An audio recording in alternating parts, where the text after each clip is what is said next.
Bab 224, meninggalkan keluarga Perkins. Di ujung telepon, Sean terdiam selama beberapa detik sebelum menghela napas pelan.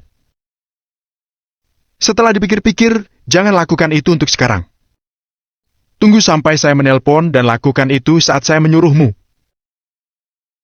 kata Sean pada Scott setelah menghela napas lagi. Tentu saja. Saya mengerti. Scott dengan yakin mengangguk, dan mereka berdua mengakhiri panggilan. Apa yang sedang terjadi? Scott dengan bingung bergumam sendiri setelah menurunkan ponsel itu. Setelah itu, dia berbalik untuk melihat orang-orang dari keluarga Perkins di belakangnya sebelum berangkat. Karena Sean sedang bersiap-siap untuk menarik kembali bantuannya dari keluarga Perkins, Scott harus membatasi hubungannya dengan keluarga Perkins. Tuan Lamont, kenapa Anda tidak bergabung dengan kami untuk makan malam? Orang-orang dari keluarga Perkins dengan cepat memanggilnya ketika mereka memperhatikan Scott hendak pergi. Ada urusan mendesak yang harus saya selesaikan kembali di perusahaan. Mari kita lakukan itu lain kali. Scott melambaikan tangan tanpa menoleh ke belakang. Setelah itu, dia pergi dari perusahaan Perkins tanpa memberi kesempatan pada keluarga Perkins untuk mengantarnya pergi dengan sepantasnya. Pada saat Nyonya Perkins dan yang lainnya menghampiri untuk mengantarnya pergi, yang dapat mereka lihat adalah mobil Scott melaju di kejauhan. Semua orang saling memandang dan kehilangan kata-kata. Hanya saja, bagaimana Tuan Lamont bisa mengenal Sean? Tuan Lamont benar-benar langsung datang begitu mendapat telepon dari Sean. Apa dia benar-benar berpengaruh? Aku benar-benar tidak menyangkanya. Kapan Sean mengenal Tuan Lamont? Itu tidak masuk akal. Tampak obrolan kecil di antara rombongan keluarga Perkins. Sementara itu, May tahu sedikit mengenai apa yang sedang terjadi. Namun, ada banyak hal yang tidak dipahaminya juga. Jadi dia memutuskan untuk diam. Itulah yang aku suruh dia lakukan. Hawk menyela di saat semua orang masih bingung dengan apa yang sedang terjadi. Rombongan itu tertegun dengan pernyataan itu dan beralih menatap Hawk. Tuan Eason, apa yang kamu katakan pada Tuan Lamont? Tanya Nyonya Perkins sambil menatap Hawk dengan curiga. Itu karena perusahaan Lamont Medicine baru saja menandatangani kontrak dengan keluarga Perkins. Namun, Tuan Lamont tetaplah seorang pria. Aku akan cemburu jika dia terlalu banyak berhubungan dengan Nora. Itulah mengapa Tuan Lamont mengerti apa yang aku maksud dan berusaha membatasi kontaknya dengan Nora. Untuk urusan lainnya, dia akan mengkomunikasikannya melalui Sean. Hawk tetap benar-benar serius saat mengatakan itu. Adapun orang-orang dari keluarga Perkins, mereka langsung menerima kebohongannya. Jadi itu yang terjadi. Itu karena instruksi Tuan Eason kalau Tuan Lamont berhubungan dengan Sean. Sangat lucu melihat Sean akan percaya dia berhubungan baik dengan Tuan Lamont karena itu. Begitu rombongan keluarga Perkins mengerti situasinya, semua orang mulai tersenyum menghina. Meskipun penjelasan Hawk terdengar sedikit mengada-ada, mereka memilih untuk mempercayainya daripada Sean. Tidak apa-apa. Dengan aku di sini, aku akan memastikan keluarga Perkins terus berkembang. Ucapan Hawk membuatnya mendapatkan pujian lagi. Di ujung sana, Nora menghampiri Sean setelah dia meletakkan ponselnya. Di tangannya ada buah yang baru saja dia bersihkan. Sean, kamu menelpon siapa tadi? Ada apa dengan semua kesepakatan pembatalan dan membayar denda karena melanggar kontrak? Kamu terdengar seperti seorang bos yang sedang berbicara pada karyawannya. Kata Nora sambil meletakkan apel yang baru saja dia bersihkan ke tangan Sean. Sean mengusap apel di tangannya sambil menatap lurus mata Nora dengan raut wajah serius. Nora, ada yang ingin aku katakan padamu.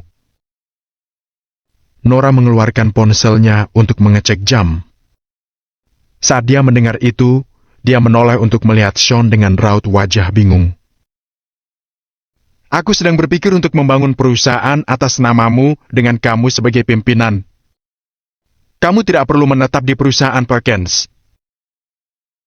Sean menatap mata Nora dengan serius. Bahkan tanpa keluarga Perkins, aku masih bisa memastikan kamu hidup nyaman. Aku bisa menjanjikan itu padamu.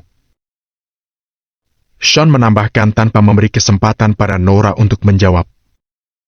Nora termenung di tempat saat mendengar itu. Sean berjanji untuk membantunya merintis perusahaannya sendiri dulu. Namun, Nora tidak benar-benar memikirkannya selama ini. Dia tidak menyangka Sean di luar dugaan menjadi keras kepala hari itu. Sean, apa yang nenek dan yang lain katakan padamu tadi hari ini? Apakah mereka mengatakan sesuatu yang melukai harga dirimu? Tolong jangan hiraukan mereka. Kita hidup untuk kepentingan kita sendiri dan bagaimana orang lain memandang kita, itu bukanlah masalah. Jawab Nora perlahan, menekankan setiap kata sambil kembali menatap Sean dengan serius. Apa menurutmu mereka bahkan berhak untuk menggertakku? Aku hanya menunjukkan rasa hormat pada mereka demi kebaikanmu. Kalau tidak, aku bisa dengan mudah menghancurkan keluarga Perkins dengan satu lambaian tanganku. Sean melambaikan tangannya dengan acuh tak acuh. Nada bicaranya terdengar tidak menghiraukan. Dengan koneksi yang dia miliki saat itu, Sean bisa dengan mudah menghancurkan keluarga Perkins bahkan tanpa menggunakan pengaruhnya melalui rencana Theo. Hanya dengan satu kata darinya, seluruh bisnis kota Riverfall dan perusahaan Lemon Medicine akan bergerak melawan bisnis keluarga Perkins. Kerjasama antara Hamlin dan Barnabas di dalam pemerintahan dapat menimbulkan masalah besar pada bisnis keluarga Perkins. Terlebih lagi, dengan Felix yang membuat masalah diam-diam pada keluarga Perkins, mereka akan menjadi semakin tidak berdaya. Tidak mungkin keluarga Perkins akan menggertak Sean dengan keadaannya saat ini. Bab 225, Bobby Rickman. Aku bertahan di keluarga Perkins hanya untuk membantumu. Bantuan yang diberikan pada keluarga Perkins itu semua demi kamu. Namun, setelah pembahasanku dengan mereka hari ini, aku sadar keluarga Perkins tidak pantas menerima bantuanku. Mereka hanya memanfaatkanmu sebagai alat untuk membantu mereka menaikkan status keluarga. Sean menatap lurus ke Nora dan dengan sabar menawarkan sarannya. Nora menggigit bibirnya dan terdiam. Dia tidak idiot. Nora menyadari beberapa hal yang terjadi di sekitarnya. Sayangnya, dia juga seorang Perkins. Terlepas dari apa yang terjadi, dia masih menjadi bagian dari keluarga Perkins. Tanpa keluarga Perkins, dia tidak akan berada di posisinya yang sekarang. Keluarga Perkins juga sudah merawatnya selama 20 tahun. Itu adalah hutang yang tidak akan pernah bisa dihapus. Karena alasan itu, dia akan memilih untuk memaklumi mereka, walaupun dia tahu apa yang mereka lakukan. Sean, aku tidak bisa meninggalkan perusahaan Perkins. Yates dan Fanny tidak cukup mampu dan hanya tahu bagaimana berbicara manis di depan nenek. Jika aku meninggalkan perusahaan, tidak akan ada yang mampu menopang perusahaan. Pada saat itu, keluarga Perkins akan benar-benar hancur, dan kami bahkan tidak akan dianggap sebagai keluarga kelas rendah. Kakekku tidak akan bisa beristirahat dengan tenang. Apa kamu mengerti? Nora mengangkat kepalanya perlahan dan berbicara dengan nada serius sambil menatap Sean. Sean bertatapan dengan Nora selama beberapa detik sebelum menggeleng kecil sambil menghela napas. Itulah alasan Sean memberitahu Scott untuk menunggu konfirmasinya sebelum menghentikan kerjasama dengan keluarga Perkins walaupun dia sudah bersiap untuk membiarkan keluarga Perkins hancur. Pada akhirnya, Nora masih belum sanggup mengakhiri hubungannya dengan keluarga Perkins. Sementara itu, kerjasama dengan perusahaan Lemon Medicine berjalan secara langsung dengan perusahaan cabang tempat Nora bekerja. Kerjasama itulah yang memungkinkan Nora naik jabatan menjadi manajer umum dan membantunya mendapatkan pengakuan terhadap Nyonya Perkins. Namun, jika kerjasama itu dibatalkan, status Nora dalam keluarga Perkins pasti akan turun kembali ke situasi sebelumnya. Itulah alasan kerjasama dengan perusahaan Lemont Medicine tidak bisa dihentikan selama Nora masih bekerja di perusahaan Perkins. Kamu yakin tidak bisa keluar? Sean menatap Nora sambil bertanya untuk terakhir kalinya. Aku butuh waktu lebih untuk mempertimbangkan ini. Jika mereka melewati batas dan terus mengganggumu, aku akan... Nora tidak perlu menyelesaikan ucapannya karena Sean mengerti apa yang ingin dikatakannya. Aku mengerti. Sean mengangguk dan mengakhiri pembicaraan di sana. Di kota Riverfall, kediaman Riverfall adalah area dengan pemandangan yang mengagumkan. Baik itu konstruksi, tata letak, atau bahkan desain area, semua yang ada di sana dirancang oleh desainer terkenal. Karena biaya pengerjaan yang tinggi, harga penjualan tentunya juga cukup tinggi. Orang-orang yang tinggal di sana kaya ataupun berasal dari latar belakang yang penting. Sebagai keluarga baru yang sedang naik daun di kota Riverfall, keluarga Eason tentunya terhubung dengan baik dan berhak untuk tinggal di daerah ini. Setelah Hawk berpisah dengan keluarga Perkins, dia kembali ke rumahnya. Di dalam kamarnya, Hawk semakin marah karena memikirkan tentang apa yang telah terjadi tadi. Dia awalnya berpikir Sean akan diusir oleh keluarga Perkins dan Nora akan lajang sekali lagi setelah hari itu. Pada saat itu, Hawk akan bisa terang-terangan mulai untuk mengejar Nora. Namun, dia tidak menduga Sean cukup mampu dan membalikan keadaan pada keluarga Perkins mengejutkan semua orang. Itu bahkan membuat Hawk semakin marah setiap saat. Aku tidak peduli apa kemampuanmu, tapi berani-beraninya kamu menyatakan bisa menghancurkan keluargaku? Di mana kamu mendapatkan keberanian untuk melakukan hal seperti itu? Gumam Hawk dalam hati. Setelah itu, Hawk langsung berdiri dan menendang kotak keluar dari bawah mejanya. Itu adalah jas Sean untuk jenderal terhebat. Setelan itu kusut tergulung di dalam kotak, dan pedang besar yang diletakkan di sampingnya juga menampung debu. Bukankah kamu bilang kamu akan menghancurkan keluargaku jika barang-barang ini rusak? Aku akan merusaknya sekarang dan lihat apa yang bisa kamu lakukan. Hawk mengambil pedang itu dan menusukkannya tepat ke jas sang jenderal terhebat. Dia membayangkan jas itu sebagai Sean dan menusuknya tanpa ampun. Serik. Walaupun jas itu dibuat menggunakan bahan berkualitas, jas itu masih tetap robek saat berhadapan dengan pedang yang luar biasa tajam. Hehehe. Sedikit kegilaan terlihat dari senyum di wajah Hawk. Sampah apa ini? Apa gunanya selain digunakan untuk menggali tanah? Mungkinkah kamu berpikir untuk membunuh seseorang dengan sampah ini? Hawk mendengus dan langsung menuju ke taman. Dengan memegang pedang, dia menggerakkannya di sekitar tanah petak bunga. Dalam beberapa saat, ujung pedang yang tajam berlumuran lumpur. Hawk semakin bersemangat melakukan itu. Hawky, apa yang kamu lakukan? Tepat pada saat itu, dua pria paruh baya berjalan ke dalam halaman rumah mewah. Tepat di belakang kedua pria paruh baya itu terlihat tidak kurang dari 20 pengawal. Salah satu dari keduanya mengenakan jas dan dasi. Sekilas pun sudah cukup untuk mengatakan bahwa dia adalah orang yang sukses. Orang itu adalah ayah Hawk, Boyce Eason. Sementara itu, pria paruh baya lain di samping Boyce memiliki tatapan gigih dan berdiri tegak, mengeluarkan aura yang sangat mengintimidasi. Terkadang, timbul rasa takut dari tatapannya yang sangat dalam itu. Tatapannya yang tegas membuat orang lain tidak mungkin meremehkannya.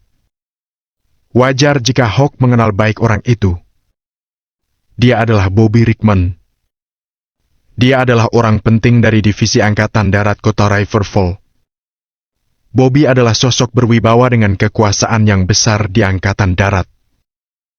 Dia benar-benar orang terbaik dalam Angkatan Darat. Tuan Rickman, kamu datang. Hawk langsung berdiri dan menyambutnya dengan senyuman.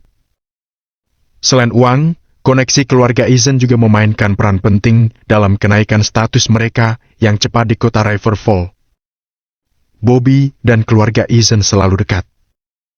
Itu adalah salah satu alasan mengapa keluarga Eason bisa mempertahankan status mereka.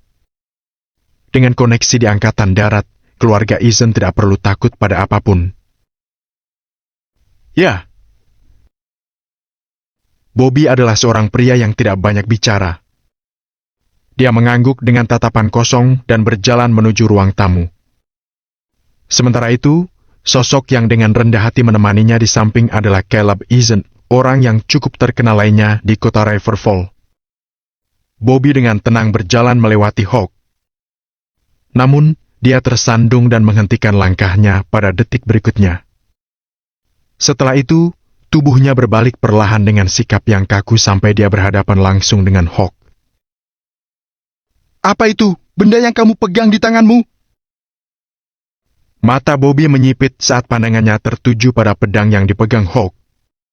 Bab 226, Seseorang dengan Kekuasaan Besar. Reaksi Bobby membuat kedua ayah dan anak itu tercengang. Mereka selalu menganggap Bobby adalah orang yang tenang, dapat menguasai diri, dan pendiam. Mata Bobby bahkan tidak berkedip yang menurut Hawk itu luar biasa. Bobby telah membunuh banyak musuh di medan perang.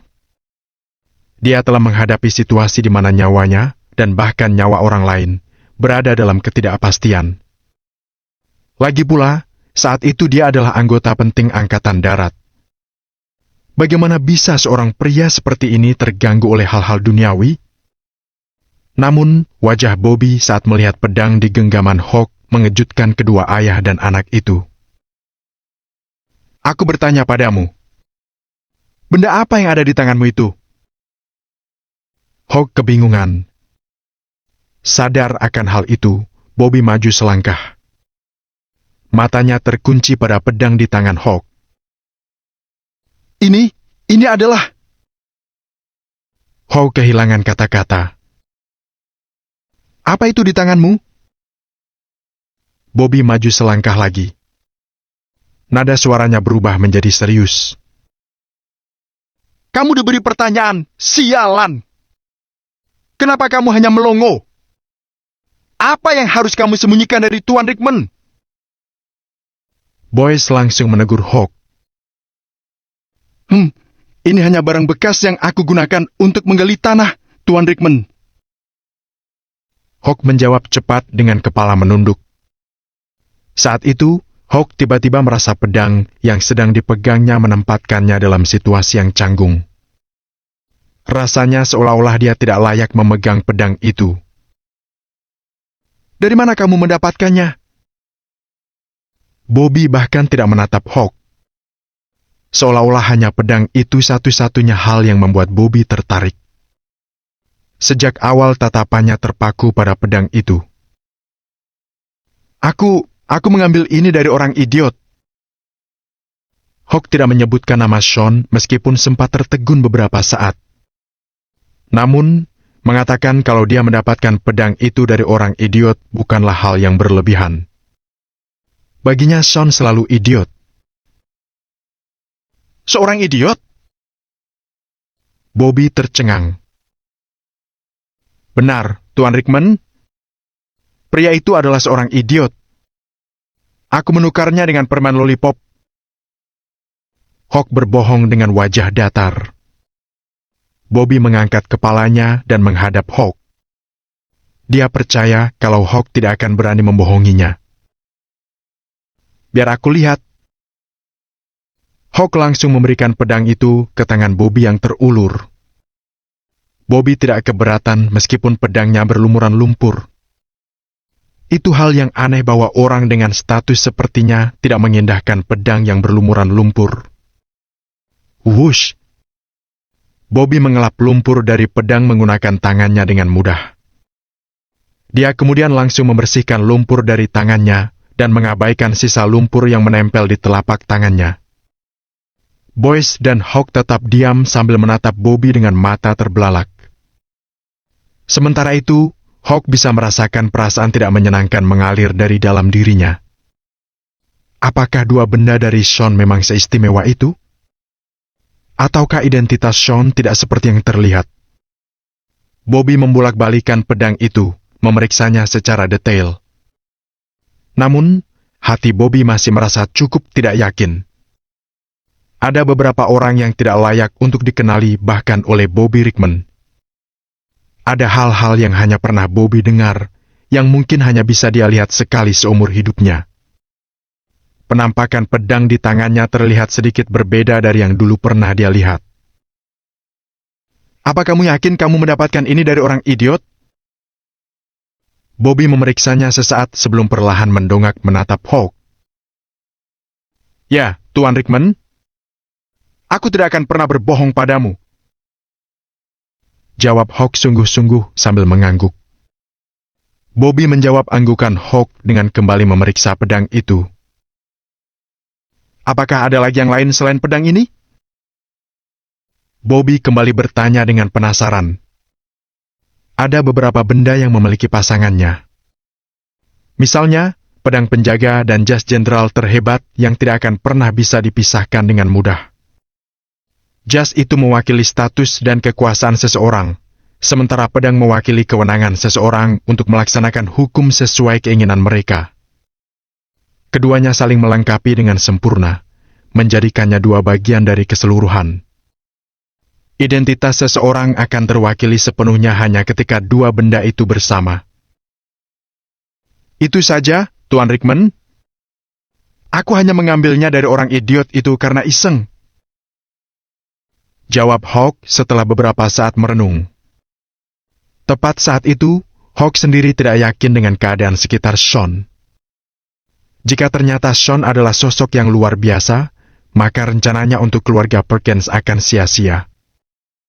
Karena alasan itulah, terlepas dari identitas Sean yang sebenarnya, Hawk tidak sanggup menceritakan tentangnya pada Bobby. Hawk harus mencari tahu lebih jauh. Bobby terdiam sejenak mendengar jawaban Hawk. Dia lalu mengeluarkan ponselnya dan mengambil foto pedang itu. Meskipun tidak berpengalaman dalam topik-topik tertentu, Bobby berpikir mungkin atasannya lebih tahu. Tuan Rickman, apakah pedang ini istimewa?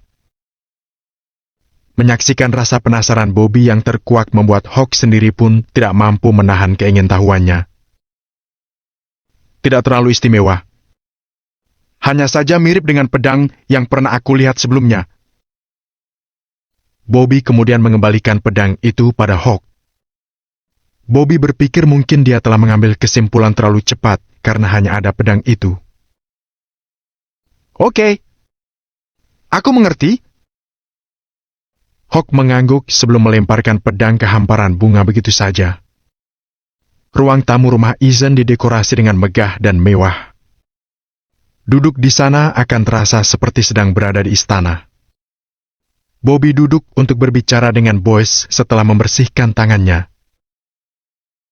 Tuan Boyce, kunjunganku hari ini adalah untuk memberitahu kamu tentang masalah yang penting. Bobby berterus terang dan langsung ke intinya. Lanjutkan. Boyce mengangguk. Seseorang dengan kekuasaan besar telah datang ke kota Riverfall. Pernyataan Bobby langsung mengacaukan pikiran Boyce di tempat.